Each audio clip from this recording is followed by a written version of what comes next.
Hello dear students, welcome to Falcon Computer Academy. मैं हूं केवल विजय और मैं आज आपको एमएस पावर पॉइंट में पढ़ाने जा रहा हूं कुछ खास। आज हम बात करेंगे कि हम केबल के लिए या अपनी वीडियोस के लिए या अपनी शॉप के लिए, अपने बिजनेस के लिए आप किस तरह से एक स्लाइडर क्रिएट कर सकते हैं कि जब भी आप अपनी वीडियोस को प्ले करें तो उसके नीचे आपकी कंपनी का नेम, आपका एड्रेस, आपका कॉन्टैक्ट नंबर, आपकी प्रोडक्ट या उसके बाद आपकी वेबसाइट, आपका ईमेल एड्रेस, जो भी इंफॉर्मेशन आप वहाँ पे प्रेजेंट करना चाहते हैं वो एक पट्टी के अंदर आप उसको प्ले कर सकते हैं। जैसे मैंने यहाँ पे ये डिज़ाइन क्रिएट किया हुआ है। आप कीबोर्ड से जैसे हम यहाँ पे F5 प्रेस करते हैं तो आप देखें यहाँ पे सबसे पहले एकेडमी का नेम आ रहा है, फिर उसके बाद इसका कॉन्टैक्ट नंबर आएगा, फिर साथ में इसकी वेबसाइट आएगी, फिर ईमेल एड्रेस आएगा। तो ये किस तरह से आपने इसको डिज़ाइन करना है, ये सब कुछ आज मैं आपको इस लेक्चर में पढ़ाने जा रहा हूँ। तो ये सब कुछ किस तरह से डिज़ाइन करेंगे। लेक्चर स्टार्ट करने से पहले बस इतना कहूँगा कि अगर आज की वीडियो से कुछ आप सीख पाएँ तो इस वीडियो को लाइक करना ना भूलिएगा। तो शुरू करते हैं आज का लेक्चर। सबसे पहले आपने क्या करना है कि आप होम पे क्लिक करें और उसके बाद न्यू स्लाइड पे क्लिक करें। आपको एक नई स्लाइड मिल जाएगी। अगर आपको स्लाइड एक ब्लैंक स्लाइड नहीं मिल रही तो आप यहाँ पे क्लिक करें, उसके बाद आपने होम पे क्लिक करके इसका लेआउट आप ब्लैंक कर लीजिएगा। उसके बाद आपने इसको वाइड स्क्रीन पे डिज़ाइन करना है तो आप डिज़ाइन पे क्लिक करें, उसके बाद आपने स्लाइड पे आना है, उसके बाद वाइड स्क्रीन पे आप क्लिक करें। वाइड स्क्रीन अगर आपको यहाँ पे नज़र नहीं आ रही तो आप कस्टम स्लाइड साइज़ पे क्लिक करें और यहाँ से भी आप इसको सिलेक्ट करके इसे ओके कर सकते हैं। फिर उसके बाद आपने क्या करना है कि सबसे पहले आप इसका बैकग्राउंड चेंज करें। बैकग्राउंड चेंज करने के लिए भी आप डिज़ाइन पे आएंगे और उसके बाद आपने फॉर्मेट बैकग्राउंड पे क्लिक करना है। फिर सोल्ड कलर पे हम क्लिक करेंगे और यहाँ पे क्लिक करके हम कोई भी इसमें सोल्ड कलर अप्लाई कर लेते हैं। और फिर उसके बाद हमने इंसर्ट पे आना है। इंसर्ट पे क्लिक करने के बाद आपने शेप पे आना है। यहाँ पे हम शेप सेलेक्ट करते हैं और उसके बाद यहाँ पे एक शेप हमने ड्रॉ कर लेनी है इस तरह से। शेप ड्रॉ करने के बाद हमने क्या करना है, यहाँ पे इसमें फर्स्ट किया ग्रीन कलर मैंने फिल कर लिया और शेप की आउटलाइन को नो आउटलाइन कर दिया। उसके बाद आपने क्या करना है कि आप फॉर्मेट पे क्लिक करेंगे और फॉर्मेट पे क्लिक करने के बाद अलाइनमेंट पे हम आएंगे और अलाइन टू स्लाइड को आपने सेलेक्ट करना है। फिर इसके बाद अलाइन टू मिड कर लेंगे और अलाइन टू सेंटर कर लेंगे। और फिर उसके बाद आपने यहाँ पे टेक्स्ट बॉक्स पे आना है और यहाँ पे क्लिक करते हुए आपने एक बॉक्स क्रिएट करना है इस तरह से। और उसके बाद आपने यहाँ पे इदारे का नाम राइट करना है। जैसे मैंने यहाँ पे लिखा फाल्कन कंप्यूटर अकेडमी और इस तारीख को हम यहाँ पे सेंटर में लेके आते हैं। फिर उसके बाद आपने यहाँ पे इसका फ़ॉन्ट साइज़ चेंज कर लेना है। जैसे मैंने इसका साइज़ इस तारीख को पहले सेलेक्ट करें, सेलेक्ट करने के बाद फिर आप इसका फ़ॉन्ट साइज़ चेंज करें। जैसे मैंने इसे 28 कर लिया या 32 मैंने कर लिया। अब इसको आपने इस तरह से यहाँ पे सेंटर में एडजस्ट करना है और इसका फ़ॉन्ट कलर आप यहाँ पे कर लें वाइट। अब उसके बाद आपने क्या करना है कि यहाँ पे एनिमेशन आपने अप्लाई करनी है। तो देखिए एनिमेशन अप्लाई करने के लिए आपने क्या करना है कि सबसे पहले देखिए आपने एनिमेशन पे आना है। अच्छा, उससे पहले आपने एक और काम करना है कि ये जो डाटा है ये आपका सेंटर में आना चाहिए। सेंटर में लाने के दो तरीक़ाकार हैं। एक तो ये कि ये आपके पास तहरीर पड़ी हुई है, आप इस तहरीर को सिलेक्ट करें, शिफ्ट के साथ आपने इसको सिलेक्ट करना है।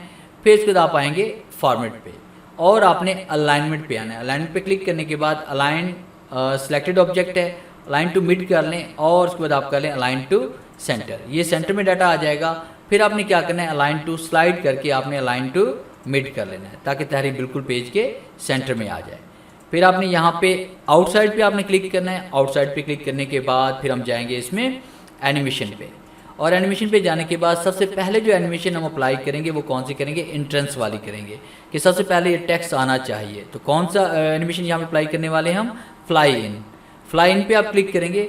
फ्लाई इन देखिए ये बॉटम से टॉप की तरफ जा रहा है तो हम इसको करना चाहते हैं लेफ़्ट टू राइट की तरफ। तो आपने फ्रॉम यहाँ पे कर लेते हैं लेफ़्ट। अब उसके बाद हमने क्या किया, यहाँ पे विद प्रीवियस करना है। फिर उसके बाद आपने ड्यूरेशन यहाँ पे टाइप करनी है। जैसे मैंने यहाँ पे इसको कर लिया, फर्स्ट के मैंने 4 सेकंड कर लिया। और उसके बाद जैसे हम कीबोर्ड से F5 प्रेस करेंगे तो ये आपकी यहाँ पे प्रेजेंट हो जाएगी। मगर उससे पहले हमने इस स्लाइड को हाइड करना है क्योंकि हम इस स्लाइड को नहीं देखना चाहते, नीचे वाली स्लाइड को देखना चाहते हैं। तो इसको हाइड करने के लिए आपने स्लाइड पे आना है, फिर हाइड स्लाइड पे आप क्लिक करेंगे। अब कीबोर्ड से जैसे मैं F5 प्रेस करते तो ये देखिए आपके पास डाटा इस तरह से प्रेजेंट हो रहा है, मगर ये सेंटर में जाके रुक जाएगा। अब हम चाहते हैं जैसे ये इन हुआ है वैसे ये आउट भी होना चाहिए और स्केप का इस्तेमाल करते हैं, नॉर्मल मोड में वापस आते हैं। फिर हम अब उसके बाद आपने क्या किया, यहाँ पे डबल एनिमेशन आपने अप्लाई करनी है। फर्स्ट एनिमेशन तो आपने यहाँ पे क्लिक करके आपने अप्लाई करनी होती है और डबल एनिमेशन के लिए आपने एनिमेशन पे आना है। फिर यहाँ पे ऐड एनिमेशन पे आपने क्लिक करना है। याद रखिएगा, ऐड एनिमेशन पे आप क्लिक करेंगे और उसके बाद सेकंड जो एनिमेशन अप्लाई करेंगे वो कौन सी करेंगे, यहाँ पे फ्लाई आउट। आपने फ्लाई आउट पे क्लिक करना है। फ्लाई आउट पे क्लिक करने के बाद आपने यहाँ पे फ्लाई आउट जो एनिमेशन अप्लाई करेंगे वो टू राइट करेंगे।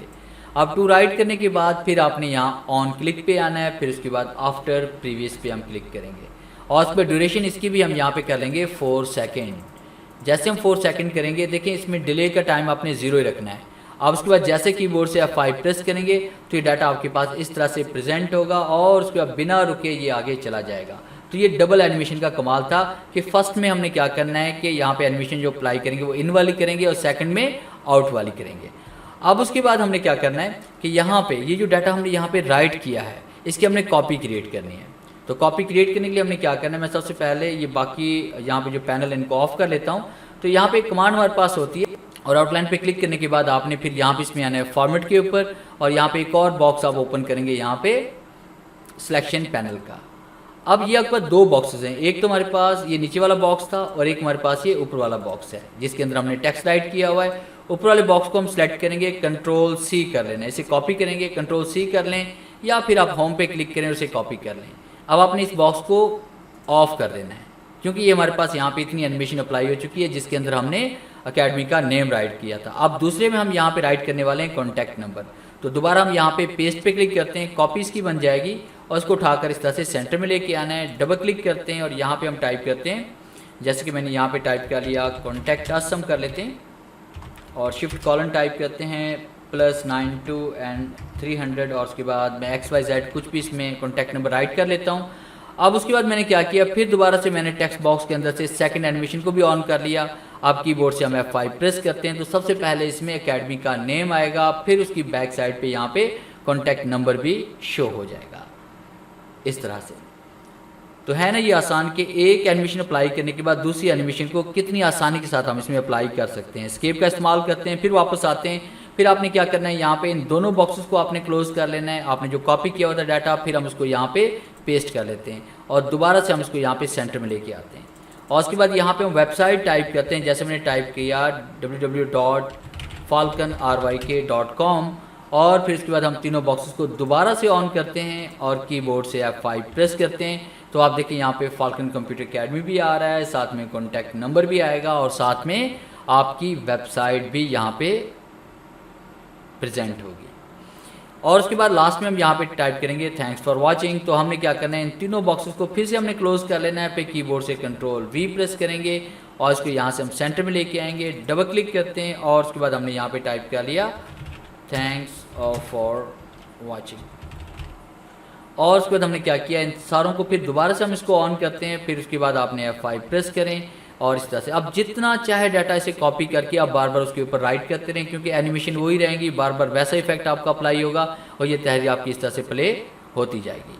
और अगर आप इसकी वीडियो बनाना चाहते हैं, यानी इसकी वीडियो बनाकर आप वीडियो एडिटिंग के किसी भी सॉफ्टवेयर में अगर इस पट्टी को आप डाल देंगे तो नीचे वीडियो के अंदर भी आप इसको प्ले कर सकते हैं। तो वीडियो कैसे बनानी है इसके बारे में मैं आपको बता देता हूँ। मैं सबसे पहले ऊपर वाली स्लाइड को यहाँ से डिलीट कर लेता हूँ। तो वीडियो क्रिएट करने के लिए हमने क्या करना होता है कि आपने फाइल पे आना होता है। फाइल पे आने के बाद यहाँ पे एक्सपोर्ट पे क्लिक करते हैं, फिर उसके बाद आपने यहाँ पे क्लिक करना होता है क्रिएट अ वीडियो और उसके बाद आप यहाँ पे सिलेक्ट करते हैं इसमें HD क्वालिटी के अंदर आप यहाँ पे वीडियो क्रिएट करेंगे और उसके बाद क्रिएट वीडियो पे हम क्लिक करेंगे और यहाँ से हमने इसको पाथ देना है कि ये वीडियो क्रिएट होने के बाद कहाँ पे रखना चाहते हैं। तो यहाँ मैंने टाइप कर लिया, ठीक है, वीडियो लेक्चर में कर लेता हूँ इसको और जैसे मैं इसको सेव करूँगा, ठीक है, सेव करने के बाद ये आपको यहाँ पे नीचे ऑप्शन नज़र आ रही है क्रिएटिंग वीडियो लेक्चर MP4। तो देखिए वीडियो आपकी यहाँ पे क्रिएट हो रही है। तो यहाँ पे कुछ देर हम वेट करेंगे तो आपने जो भी प्रेजेंटेशन यहाँ बनाई होगी वो वीडियो में कन्वर्ट हो रही है। बाद में आप इसको किसी भी वीडियो एडिटिंग के सॉफ्टवेयर में इस वीडियो को ऐड करके आप उसका बैकग्राउंड रिमूव कर लेंगे और यही पट्टी आपकी जो ना आपकी वीडियो के नीचे प्ले हो जाया करेगी। तो कुछ देर में वेट करना पड़ेगा, आपकी वीडियो क्रिएट हो चुकी है। अब इस वीडियो को हम चेक करना चाहते हैं कि आया कि वीडियो प्ले भी होती है कि नहीं। तो हम डेस्कटॉप पे जाते हैं, वीडियो लेक्चर का ये हमारे पास पड़ा हुआ है, जैसे डबल क्लिक करेंगे तो आप देखें ये वीडियो आपकी यहाँ पे प्ले हो रही है। अब इसी वीडियो को हम केमटेशिया या कोई भी ऐसा सॉफ्टवेयर जिसमें वीडियो एडिटिंग हम कर सकते हैं, जिसके अंदर हम बैकग्राउंड रिमूव कर सकते हैं, उसमें इस वीडियो को ऐड करके आप अपनी वीडियो के ऊपर इस पट्टी को इस तरह से प्ले कर सकते हैं। तो ये था हमारा आज का लेक्चर, जिसमें मैंने आपको पढ़ाया कि किस तरह से हम अपनी वीडियो के लिए कोई भी इंफॉर्मेशन पट्टी या उसके बाद उसके अंदर डाटा ऐड करने के लिए हम एनिमेशन किस तरह से अप्लाई कर सकते हैं। अगर आज की वीडियो से कुछ आपने सीखा है, कुछ लर्न किया है, तो इस वीडियो को लाइक करना मत भूलिएगा। तो मिलते हैं हम नेक्स्ट लेक्चर में, तब तक के लिए गुड बाय।